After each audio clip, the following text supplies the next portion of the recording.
Good morning, everybody. My mic is on. Thank you so much for coming. Welcome to our panel on Russia's invasion of Ukraine and how local journalists are telling the story about their communities. But before we go into the panel, I want to introduce Mira Milosevic from the Global Forum for Media Development to make an announcement about a very special thing that we've been doing over the past few days. Thank you, Deborah, and thank you for your support and cooperation. Global Forum for Media Development is the network of more than 120 organizations in more than 15 countries supporting journalism and media around the world. We currently work with a lot of our partners and colleagues to share information, coordinate, and provide information to colleagues in Ukraine and in the region about what support is needed on the ground and what support is available. And today, together with the International Journalism Festival, here in Perugia, we are launching Perugia Declaration for Ukraine, in solidarity with journalists, independent media, and all our colleagues who work to provide information from Ukraine. So please look online for the hashtag Perugia Declaration for Ukraine. Join us by signing. You can share it, and also you can join us for the photo opportunity after this session in the hall, the Notari. My colleagues outside will help you find it. Thank you once again, and thank you, Deborah. Thank you. And I will remind you at the end of where you need to go for the photograph.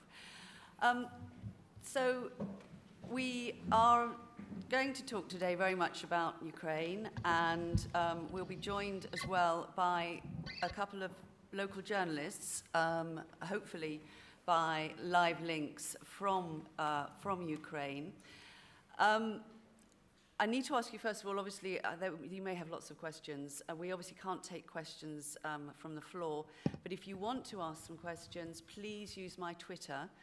It's hashtag Deborah Kelly TV, and we'll hopefully get to some of your questions like that in that way. Just to tell you a little bit about who I am, I'm Director of Training and Communications at the Thomson Foundation, and for the past few years, good, I've just seen they've arrived, that's great. I'm a journalist, but for the past few years I've been working a lot in Ukraine. We've trained about 1,500 journalists, and I've been training many of them in mainly regional journalists, and that's why we wanted to concentrate on that in this panel today. So I'll get the panelists now to introduce themselves. First of all, Ola, would you like to introduce yourself? Yes, hi everyone. My name is Olga Kirillova. I'm a journalist of Chasna News Agency. Our media was founded in 2015 in the east of Ukraine, Donbass in particular. It's an area of Donetsk and Luhansk Oblast. And for 7 years that our media work, we had away from a small local media, from one of the main regional media in the east of Ukraine. We do our best to develop the freedom of speech and develop free media in Donbass. Thanks, Ola, and we'll talk a little bit more about how you've been coping, for the past 5-6 years, but also obviously since the war started. Beside me here is Tamara. Hi, everyone. I'm Tamara Kablowi. I am a senior producer at CNN Digital. For most of my 12-year journalistic career, I was based in the Arab world. For a lot of that time, I was a local journalist in Beirut, and for the last 5 years, I was working for foreign press in my hometown and in various parts of the Arab world. I was recently in Lviv for a month, so very much outside of my comfort zone, and very much found refuge in local journalists in Lviv and from various parts of Ukraine. I'm happy to be here. Thanks, Tamara. And next to you is Darina. Now, Darina, we're lucky enough, has actually made it out of Ukraine to be with us. We didn't think we would have the opportunity of somebody from Ukraine being on our panel here today. So, Darina, maybe you can explain yourself. Hi, I'm happy to be here. My name is Darina Shevchenko. I'm the CEO of the Kyiv Independent. I made it out of Ukraine, but it was no drama, frankly. It's just, it took me 3 days to get here. The trip was safe. It was just long. And yeah, we founded the Kyiv Independent 4 months ago, actually, after the Kyiv Post, the English language global voice of Ukraine, was shut down by its owner. And within a month of the full-on invasion, we became the ultimate voice of Ukraine in English for the world. And we are, we feel the pressure and the responsibility of it, but we are also proud to do our job, and our journalists work in the field. As some of them, we unfortunately can't send them to the eastern parts of Ukraine, eastern and south, because we don't have, frankly, any insurance or production, but we'll talk about it. So we would rely a lot on the local reporting from Ukraine's regions. And I thank my colleagues here for doing that for us as well. Thank you. And our last panelist is Victoria, who is based in the center of Ukraine and has been doing a lot, not only on reporting, but also managing the refugee system. Victoria, maybe you can introduce yourself. Of course. I will just mute here my sound, so let me tell. My name is Victoria Talashkevich. I live in Kropyvnytsky city, it's central part, Kirovograd region, and I have about maybe 20 years of experience in journalism, starting with newspapers, working at TV, editing local informational websites, and as well I'm head of a non-profit organization which is called Press Club for Reforms, and we unite journalists and making different press conferences, seminars, and things like that. And now I think as many of our colleagues, we are volunteering and helping refugees with food, with products, with clothes, because through our region, thousands of refugees are going and some of them stay in our region. And as a journalist, I'm working on editing several local information websites and being an anchor woman at our local television, at our marathons, which we have started from the first very days of invasions. And I am very thankful for inviting me here. Thanks, Victoria. I hope everyone can hear. I know that there are difficulties in sound, but I hope you bear with us, because obviously it's really important for us to try and get the live links into Ukraine. Part of the reason for doing this is obviously we're all aware of the horrific events that have taken place, and a lot of them are obviously coming to us through international reporters, and it's really important that the world knows about these events coming out of Ukraine. But also there is this great reliance, and Tamara will go into this in more detail, on getting the proper Ukrainian side of the story from the Ukrainian journalists themselves. So I wanted to start this. We wanted to get another of our colleagues from Dnipro, but Dnipro is quite a difficult place at the moment. There's constant sirens. People are constantly having to go underground into shelters. So I've asked one of our colleagues there, Yana, to just give us a small idea of how she's been living since the 24th of February, when everything happened, and what her life has been like in not only talking to international journalists, but also serving the local community, which obviously the local journalists is crucial work for them.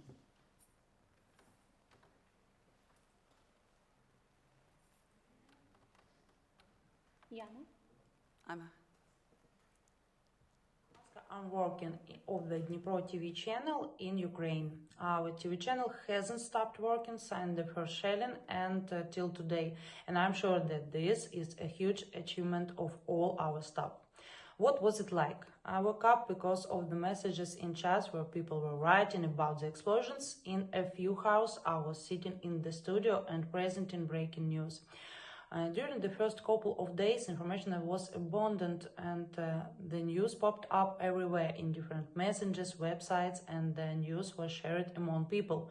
Unfortunately, there was a lot of fake news, and sometimes should have passed until information started to be filtered not only by Ukrainians but also by the media. But every day we find out about the new murders, fortunes, killed children, shelled peaceful civilian districts of big and small Ukrainian cities. And every time it is horrible and scary. But Russia distorts the information in such a way that if we stop working, people might just lose their minds. And being a regional channel, we are first of all giving the information about our region. And this is exactly what Dnipro and whole region needs desperately. Most women from our staff didn't evacuate, the majority of them remain in the city and continue working. And this is real patriotism and understanding of the requirements of the professional that we have chosen. And even those women who left abroad continue working remotely. There are more women in the studio now, as the men from our staff are now in other Ukrainian cities filming the horrific outcomes of the war and what Russian occupants are doing with Ukraine now. People are mostly interested in what has just exploded near them, when their windows are shaking, when they hear the sounds of the shelling, and when there are an enormous amount of the messages in all the chats about it. That is why, first of all, we inform people about what is going on outside their windows and in the nearest village. And only then we spread the news about international relationships, the overall situation in Ukraine, support, or the lack of support in the world. People need to know whether there will be food in the shops, because during the first days of the war everything was very fast and the shops were empty as people were trying to buy food in advance. It is important to know whether there will be money for food and how the school will be working. The lives of people are their daily routine, first of all, and not big politics. We keep in touch with all the region of Ukraine. We are connecting with our colleagues from the occupied cities, city mayors and military representatives. And people contact us from the places where Russia has not destroyed the infrastructure. We also help the international media. We help them to communicate with volunteers and film people in bomb shelters. We are working in such a direction. To sum up, I would like to say this: we remain in the city, we inform people, and as I see it, this is a horrific, destructive, merciless and completely insane war. The enemy has just come to our houses and they are really killing our children. Every day I'm worrying about my parents who live in the neighboring city with the shelling performed nearby, and I hope they will be fine and safe. Let there be peace. Thank you. Darina, I want to go back to Ola next to talk, because obviously she's been involved. But that point about disinformation, and in the very early days, you've always had to deal with problems of dis and misinformation. But those early days of having to deal with that disinformation that came through, it must have been very challenging. I don't think it's exactly the disinformation that she means. It was just a lot of messaging around, people messaging each other, sharing each other messages, posts, and like, you know, I don't think it was the targeted disinformation. People actually meant to disinform each other. It was like, have you heard an explosion? Yes, an explosion's in my neighbor's house. Yeah, my neighbor's house too. And then people share it, and now it's not clear whose neighbor it was, you know, like, and the house appears to be 50 kilometers from the explosion. It's just the panic and the, you know, anxiety around everything happening when you are not used to it.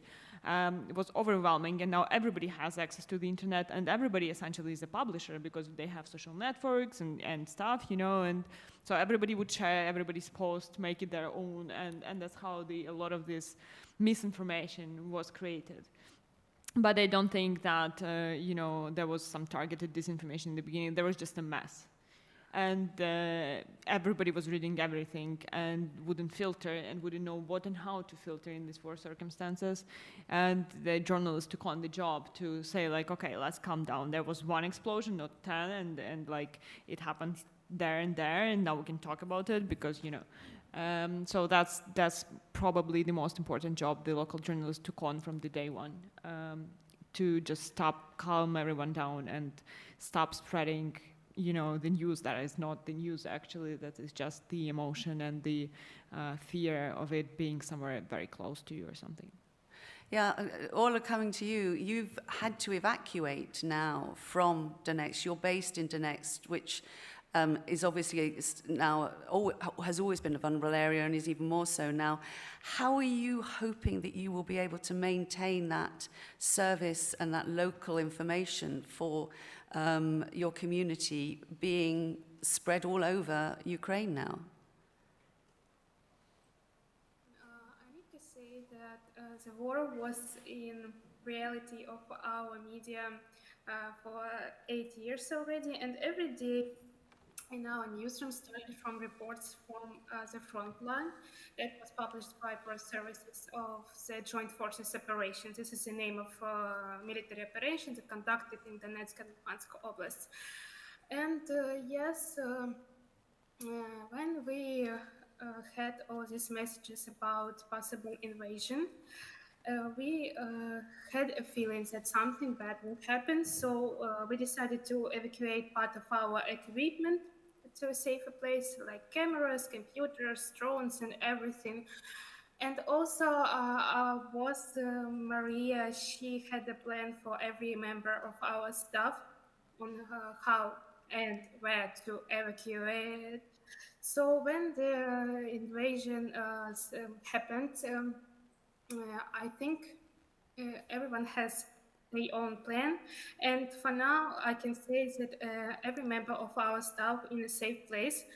And despite all the panic and all the difficulties we faced, we always keep updating our audience with truthful information, because we understand that our audience is precisely Donbass residents. And it's a very difficult region because there are a lot of propaganda and disinformation from so-called militants of so-called DNR and LNR that are controlled by Russia. And also there are a lot of Russian original propaganda and disinformation. And it's always been for 8 years already.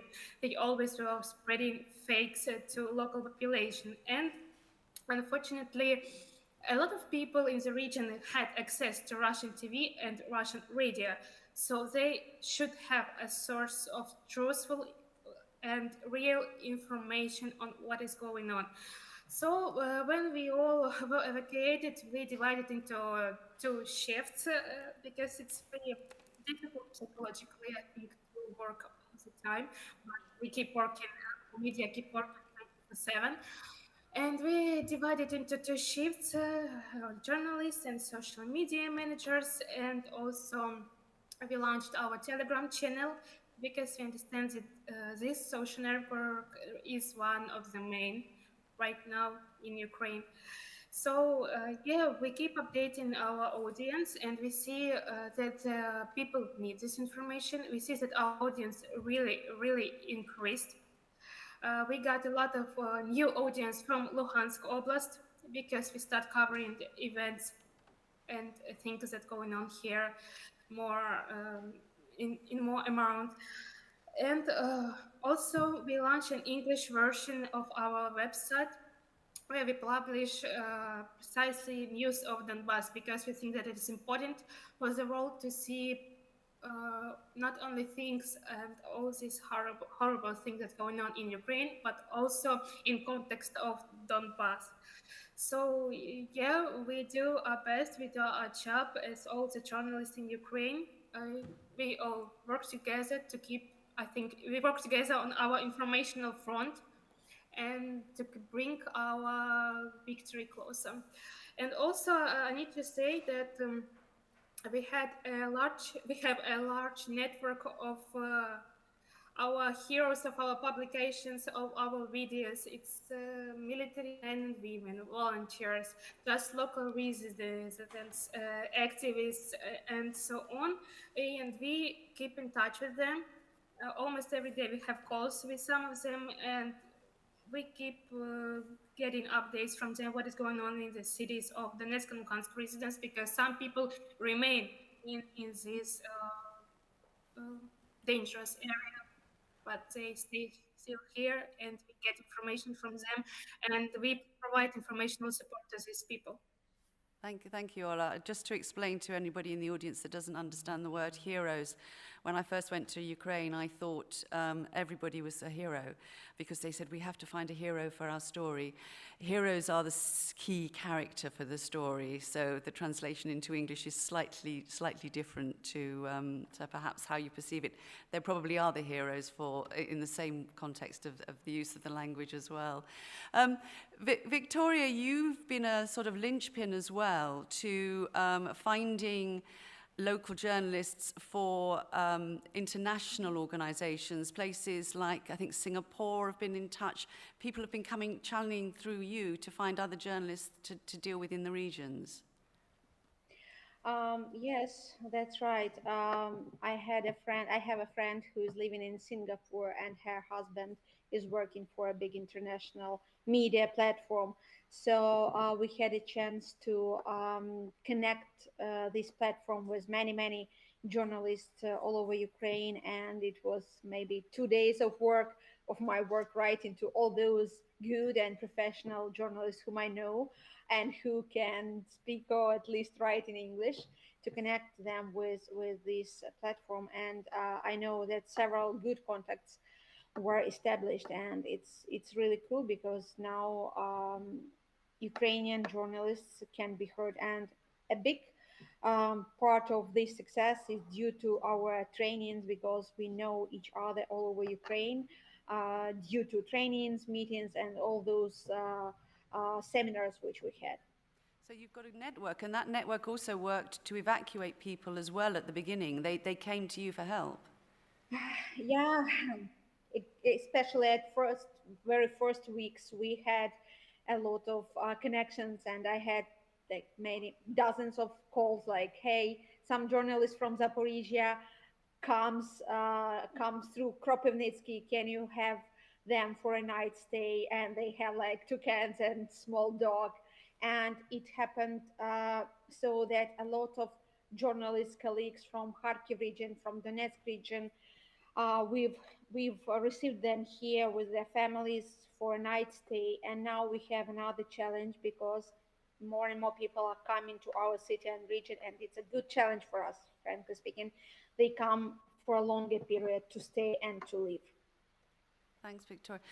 Tamara, that international side of things, you obviously as a Lebanese journalist were working with international journalists, and then suddenly find yourself with CNN parachuted into a country whose culture you don't know, all of that. So you're on the other side to a certain extent.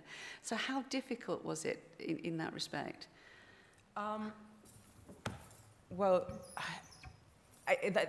your question touches on something that was basically the central theme of my time in Ukraine, this kind of outside looking in and inside looking out sort of situation. And I think it was challenging. It was also extremely, gut-wrenching and but also enriching as these things go. My initial instinct going into Ukraine was to work very closely with the local journalists in Ukraine. I was deployed to Lviv, and Lviv became a hub for local journalists as the invasion wore on, because it was this safe place to be. And the flip side of that is, because Lviv is relatively safe, it's on the edge of the war zone. I mean, the region was hit, but nowhere near as fiercely as the rest of the country. So we needed to find a way to access a CNN Digital. So I was there for CNN Digital along with Ivana Kotasova, and currently Tara John is there. I need to mention other people who have also been there doing this work, as well as Eliza McIntosh. We found quite early on that working with local journalists were the gateway for us to the rest of Ukraine. And given that most of the work that we do is text-based, we had the luxury, I want to say, of doing remote reporting. And I think, so it became very clear to me early on that it's, especially because I am a former local journalist, and in my heart I'm a local journalist, and in my heart, I believe strongly that local journalists are, I don't want to say the story, I don't see them as the bridge, as I think international media tends to do. I see them as the beating heart of every story, because they not only are in the best position to capture the facts on the ground, but also to capture a visceral reality, which is a very important part of what we do as journalists. Local journalists are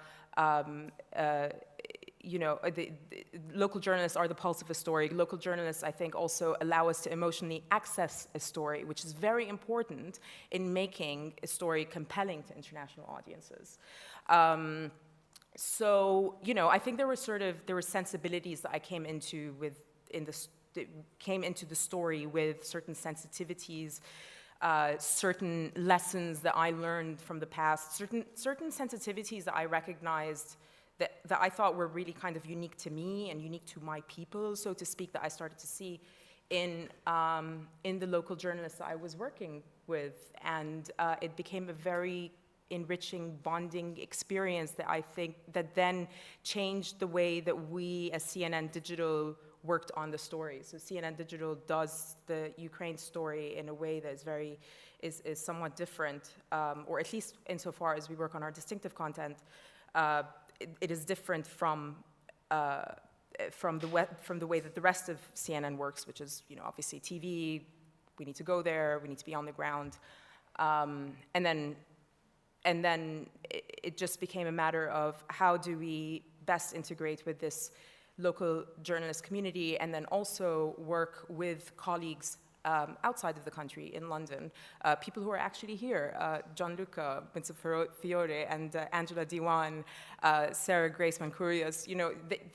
There is a synergy that we were working on, or as CNN Digital on the ground, we're working on refining, and it's a work in progress, but it's a very worthy one. So is there a danger, though, that you're sort of a silo, a very good silo somewhere, but the international audience is not seeing that Ukrainian perspective in the same way? I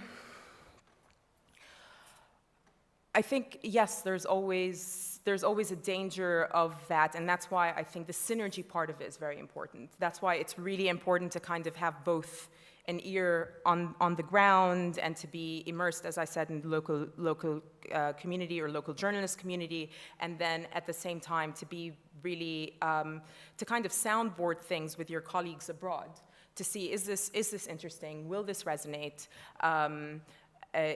We know that this is a story that's important locally, but how can we hit that sort of sweet spot between international interest and local interest? Because let's face it, also, our audiences in this day and age are not just Western audiences. If you're writing in English, actually, most of the people, or maybe most is an exaggeration, but a really good portion of the people that are going to click on your story are actually local, are stakeholders. And so I think there's a perception that we have of global audiences that tends to be a little bit outdated, where we think of global audiences as mostly being outside of the local context, but actually it's not. It's extremely mixed. And as I said, you need to hit that sweet spot when it comes to global / these hybrid audiences' interests, and that, I think, goes back to synergy. Interestingly, Darina, you're obviously an English-speaking website, effectively, and we've seen a growth. I mean, Ola talked about setting up an English-speaking website. Are you just going to the Ukrainian diaspora? How are you spreading out? Are you getting a growing English audience who's coming to you directly as Ukrainian journalists? Well, first of all, Ukraine has always been a center of something. There was no year when Ukraine wasn't involved in some kind of a political scandal or, a conflict, a revolution, or something, So there was a lot of attention on Ukraine always. That's why the Kyiv Post was pretty successful and had, a relatively big audience, stably, regardless of, whether there was something huge happening at that particular moment. And now, obviously, all eyes are on Ukraine, so we don't need to make a huge effort to make sure that the audience is growing. It happened naturally. Naturally, people started looking for a reliable source of information in English from Ukraine, and it was the Kyiv Independent. I know that many colleagues in Ukraine now set up English versions of their website, and I think that's a good idea. We are the Kyiv Independent. We are just 20 people. 15 of them are editorial. Not all of them are part-time, and there are many moving parts. There are many people who can't work full-time for different reasons right now. So we can't really cover all of the Ukraine. We can't go to every part and cover every story and dig into every detail in every region. So I'm happy that whenever an English speaker comes to a Vchasno website, for example, they can find a news item in English, even if it's bad English, if it's not edited enough or something, even if they don't have a native speaker to do that, that's fine. I mean, the information gets through, and then if this is the important information, then they can go, to the Kyiv Independent website and see if we have the reporting on that particular issue, or message us and say like, "Hi guys, there is this huge story in Kramatorsk. Could you pick it up?" And that's also how it works. I don't see it as competition or something. I think this is the effort many Ukrainian journalists are doing now, and as much information we have out there is the better. It's it also attracts foreign journalists to pick up stories and work on them if they are translated into a familiar language. Yeah, I want to come back to you about whether you can keep your audience and for how long we can sustain it in a minute. But not for long. Actually, talking about the relationship, you've got an example of how the system between international and national and local journalists has worked. Yeah. So just to preface this, there's an image that we're about to show. It's a bit triggering, so just to give you a graphic warning. This is not a story I worked on. This is a story that recently, this is our latest story for CNN Digital, done by Tara, John, and our local journalist, Alexandra Okman. And it's just, I think, it is a good example of the synergy that can happen between local journalists who are already working on the story and a digital journalist on the ground, as well as people who are doing open source intelligence for us, who were able to basically take a local story, confirm it, join the dots between drone footage and stories that were already out there, and then to humanize and to confirm. And I hate to say this, but I guess it's like international journalists. Our fact-checking rules are very rigorous, and so therefore, the image disappeared because I spoke too long. Sorry about that. I will jump straight into the story. You might remember the story of the cyclist who was gunned down in Bucha. Drone footage captured the cyclist moving through the street while she was gunned down. And then a picture emerged, the picture that you might have just seen, of her nail polish. A makeup artist then posted on Facebook that she recognized her nail polish, and this went around. Local journalists also covered it, circulated it. One of our local journalists, Victoria Butenko, brought it to our attention because given that we are not on Ukrainian social media, or we can be, but only to a certain extent since we don't speak Ukrainian or Russian, she drew our attention to it. Tara then took the story, went back to our people in London, one of whom is here, Gianluca, and Ewan McSweeney, and they then connected it to the drone footage and were able to actually geolocate it, and then also confirm that it was in fact the woman's jacket. So basically, there was a cross-checking extremely synergistic process in which we were able to amplify what was a local story and then also to add onto this, so humanize the person, tell the person's story, and it was it got a lot of eyeballs, and in a way, I think, you know, again, humanized a tragedy, a mass tragedy, or helped to humanize a mass tragedy that many people were talking about, which was the alleged or apparent war crimes in Bucha. So I thought that was a really good example of that kind of synergy, and there are many others, but this, given that this was the most recent one, Yeah. I wanted to highlight it. Could I add Yes, something? please. Yeah. We talked about this before the panel, and I thought it was a good way to show. So there is a difference in how Ukrainian audience, local audience perceives the information and how international audience perceives the information. So when we saw a photo and then a story of a makeup artist identifying her student was started circling around in social media, we basically don't need much proof of that, because it's very easy to prove something for us. So because there is a gap in understanding, so a lot of people are asking me, like, how do you fact check the information? Like, fact check what? Like, they fact check that it was actually Russians who killed this person. We don't fact check that, we know that for a fact. You know, and basically, so it started circulating very quickly. I reposted that one very quickly. And many of us don't think about how this information is perceived in the Western audiences. Even at the Kyiv Independent, frankly, we don't think much of the fact that you guys think, okay, there could be options, you know, like, how was she, maybe she just died of a heart attack, you know, and now we would blame, you know, Russians for that or something.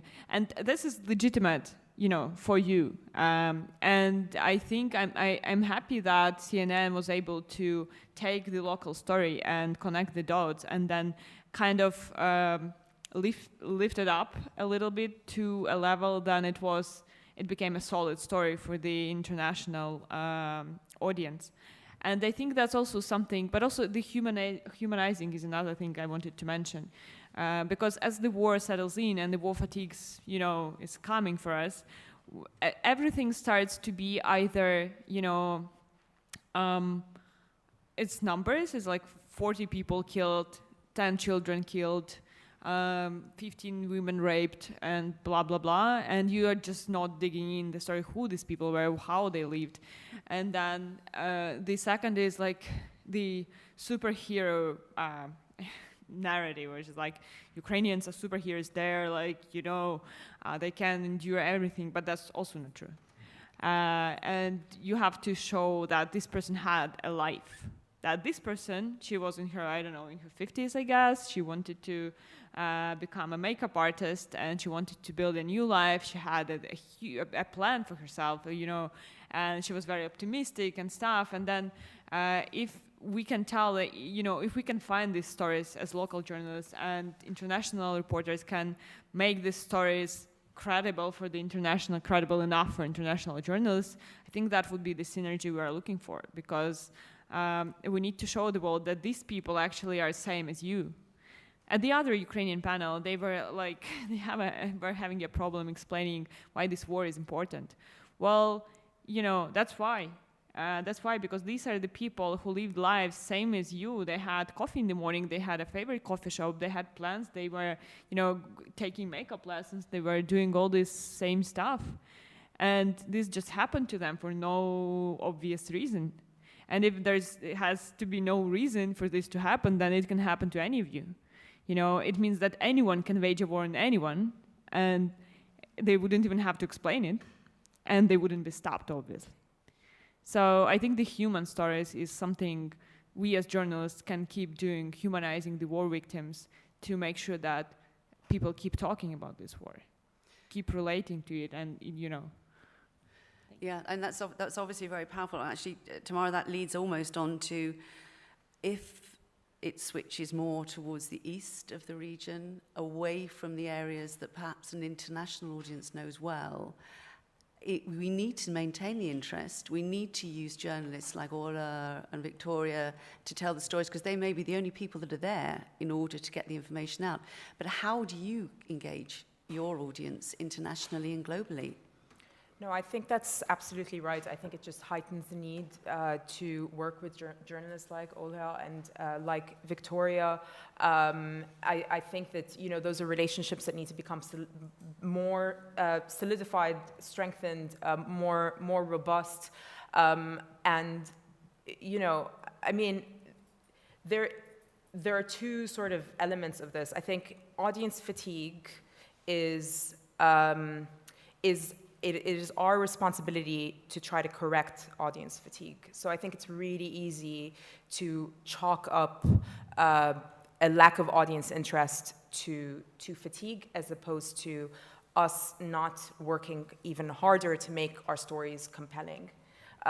It is our job as journalists to find new angles, to find ways to make a story resonate with audiences. So I remember, for example, the Yemen story at some point. I mean, I think it was year 4 Yemen story, the Yemen war, the devastating Yemen war. It was around year 4.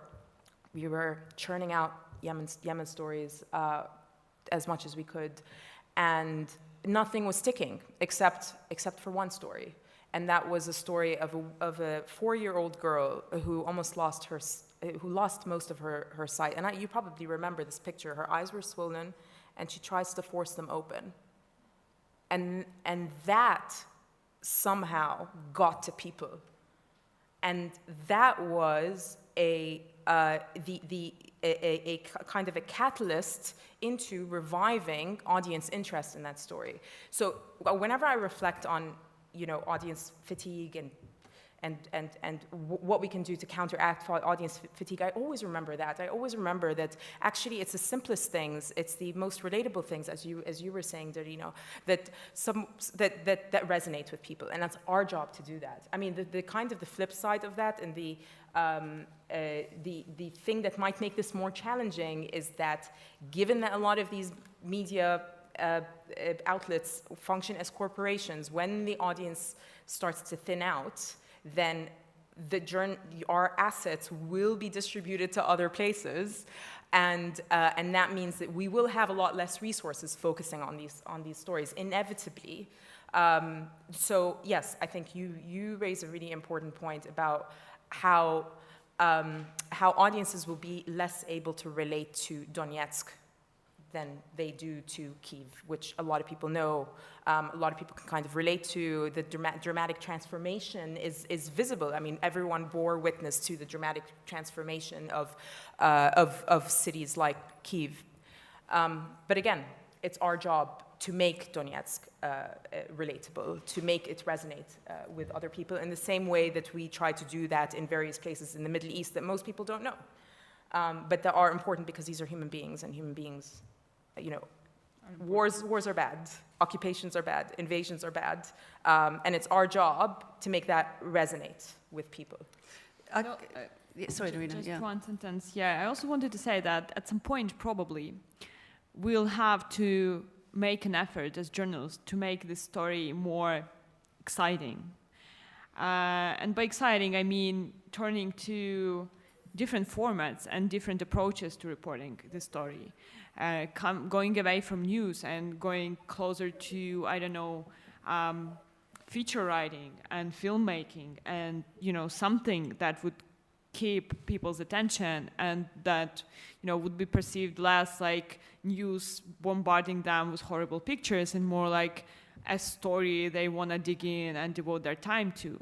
And it pains me to say that we'll have to make the war more exciting for people, but apparently that's something we'll have to do, and we are already doing. You know, I laughed in the beginning of this panel, and Deborah said, like, welcome to a panel on Ukraine's war.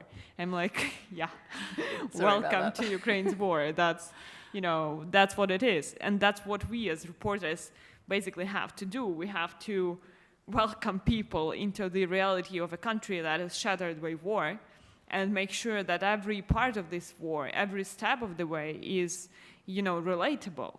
that it's, yeah, I agree with Tamara that it's easier to relate to Lviv and to Kyiv because Kyiv is the capital, and Kyiv, you know, changed drastically since day one. Kyiv became so silent and so dark, and it, you know, and only crows would cry out in this silence. It became like a Hitchcock nightmare in the evening, and it's something you would never expect of Kyiv, and that's why Kyiv's story touches everybody. Imagine Rome going dark and silent at night for, you know, like a day. That's horrible, even thinking about it. That's what happened to Kyiv. But then this happened to a lot of places in Ukraine, and we have to also not just talk about the victims, but also talk about these places, what they were like before. They were lively and they were great, and we had so many things happening in Ukraine. We had, you know, local producers developing. We had so many local shops and local restaurants, local entrepreneurs doing something. They were great places. Mariupol was a great place. You know, Kherson was somewhere near the sea where people in Kherson Oblast would go and for vacations. My mom had a vacation in Genishevsk, now occupied by Russians, this summer. And, you know, there were places we all went to, we loved. So we as Ukrainians, as local journalists, have to also tell these stories and probably make them compelling for the, you know, international press to be telling them, to not just be telling how many people and how died and how many of what was destroyed by Russians, but what was the life they took away from us. And that was some beautiful life. Ukraine did a lot of progress in the last 8 years and was becoming, you know, a truly European country with very active people, very vibrant civil society and media landscape. Yeah. Also, can I please something? Yes, Ola. I need to agree with Darina because we do some materials to show how life was before the war in Donetsk and Luhansk regions. Oblast. It was really nice because these regions were really developing really fast. A lot of international funds were in these hospitals and schools and everything were repairing in the past 8 years ago, and now it was two different things, and it was very beautiful. There are a lot of beautiful places, there are a lot of great people, and yes, it's really important to show what happened to these great places and great people, to tell the stories of the people who, I mean, in Donetsk was a lot of internally displaced persons. People who ran away from war in Donetsk, occupied by militants Donetsk, occupied by militants Luhansk, I mean from certain districts of Donetsk and Luhansk regions. They ran away to a free territory of Donetsk and Luhansk Oblast because they somehow wanted to stay closer to their home that was occupied by enemy. And these people have to run away again from war. They need to start life for the third time again, to start something at a new place, and some of them just do not have a wish, do not have some power to do it. And it's also really important to tell stories of these people who keep losing their lives because of Russia. Ola, you've obviously having to work 24/7 to a certain extent now, and I can hear the emotion in your voice. It must be very difficult to be able to sustain that and work in your community, but also be rational about the stories you produce. That's why we have two shifts in our media, because I mean, the first and the second week of the big war, we were working all together 24/7, and now we have 3 days off each shift of journalists. But as for me, I can say that even when I have a day off, I stay in the news and I monitor all the news because I can't do it another way. Because this is my life, not only work. And I think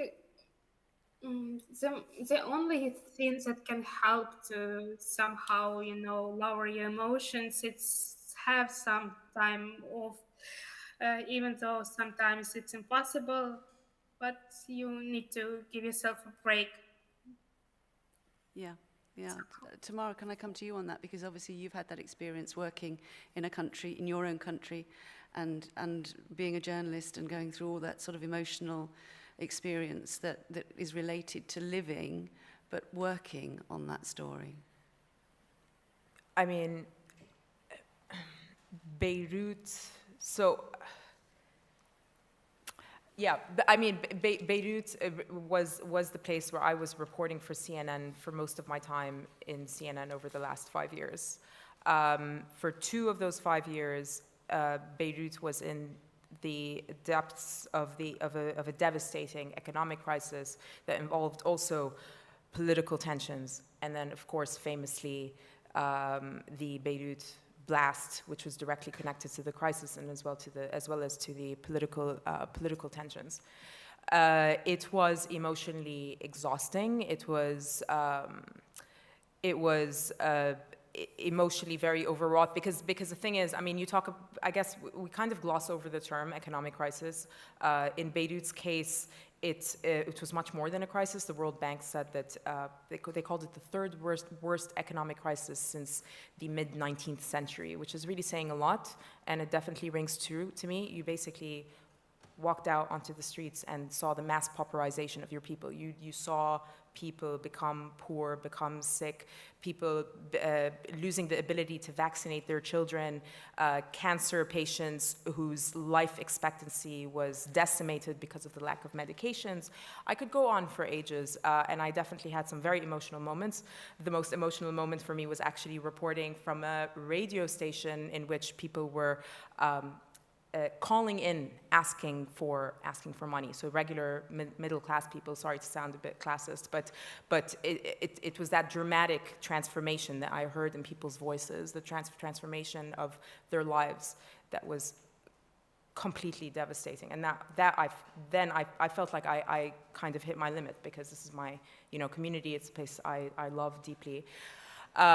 It's funny, and I don't know if Darina agrees with this, and Victoria and Olha, but in a sense, it heightens your urgency to tell the story, and in a way, telling stories becomes your kind of therapy, because you're confronting it, because you're doing something, because you are documenting it in a way that you really want the world to see it as such. At the same time, you have to balance your emotions, obviously. You have to, you wish you were like your foreign colleagues who could disconnect from the story, who could go back home, who could transfer to another base, which actually I did. I moved to London because I was exhausted. But at the same time, Beirut stays with me, so it's still different.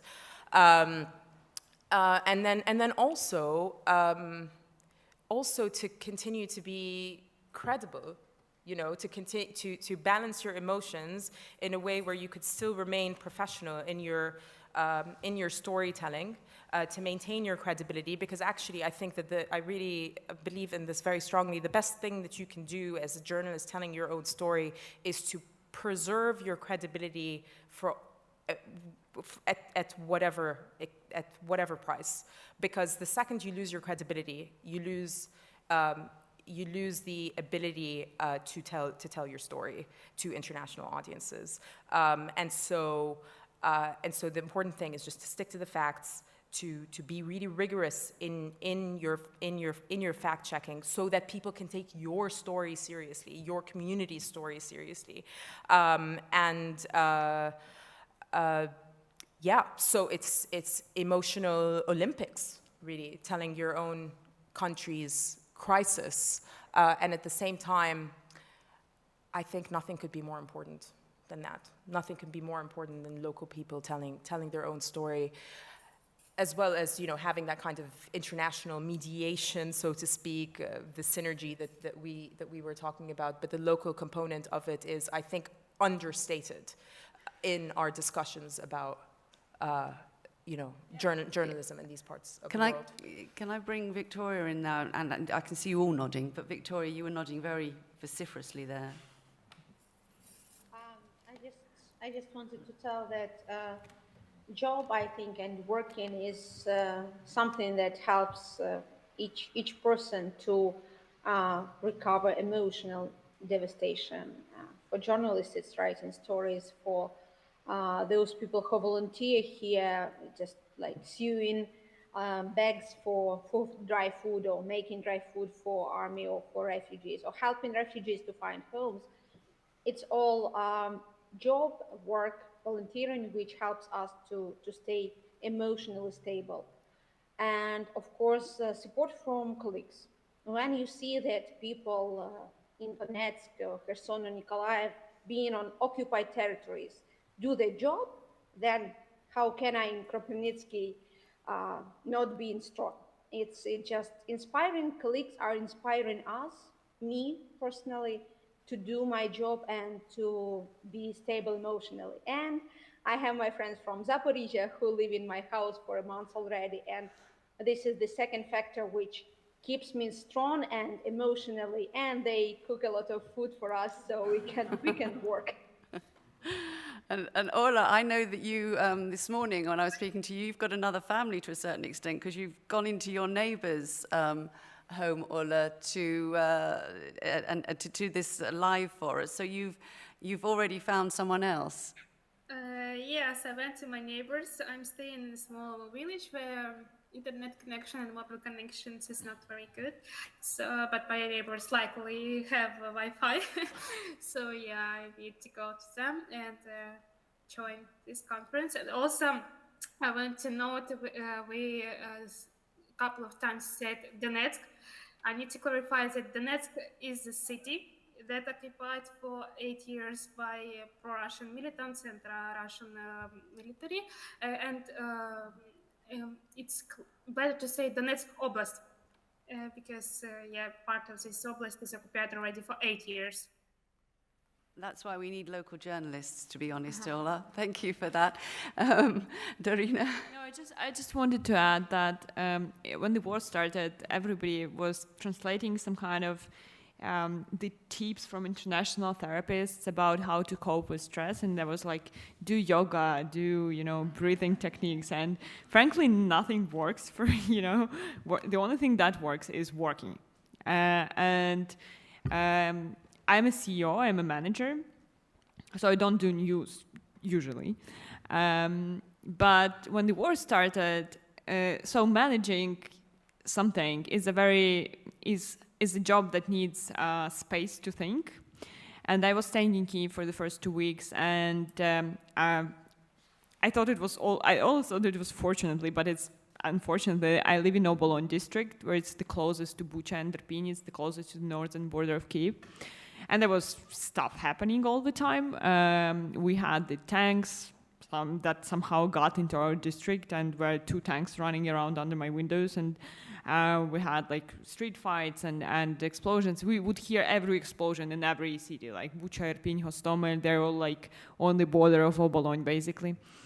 And it was a lot of sounds, and you can't really think strategically. You read an email, but you don't really read an email, and you then come back to it, but it's same success. And at some point, I called our chief editor, Olga, and I said, like, Ola, I really need to do some editorial work. Otherwise, I will get insane. And she gave me a couple of stories I did. I was on the live updates, and that really helps. Working as a journalist helps you kind of process, but not really process things. So it gives you, so you kind of keep track of everything, but also you don't have time to really process things and start feeling the pain and the devastation. And that, I think that really helped. Any work really helps. The moment you just have time to sit and think, that's the worst moment of your life. So I prefer not to take any days off and like keep working.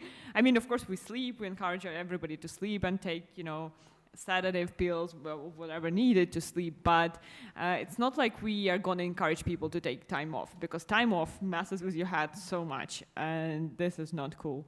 Darina, we're going to have to take some time off now because we've come to the end of the panel. I just really want to thank everyone. I'm sorry we didn't get round to any questions because I felt that actually there was so much useful information, really interesting discussion going on. So I really want to thank Victoria and Ola, who've joined us live from Ukraine. Thank you very, very much for joining us.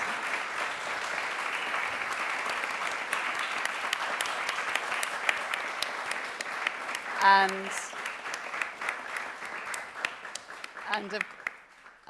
of course, Darina, who's obviously going to be heading back to Ukraine after this as well.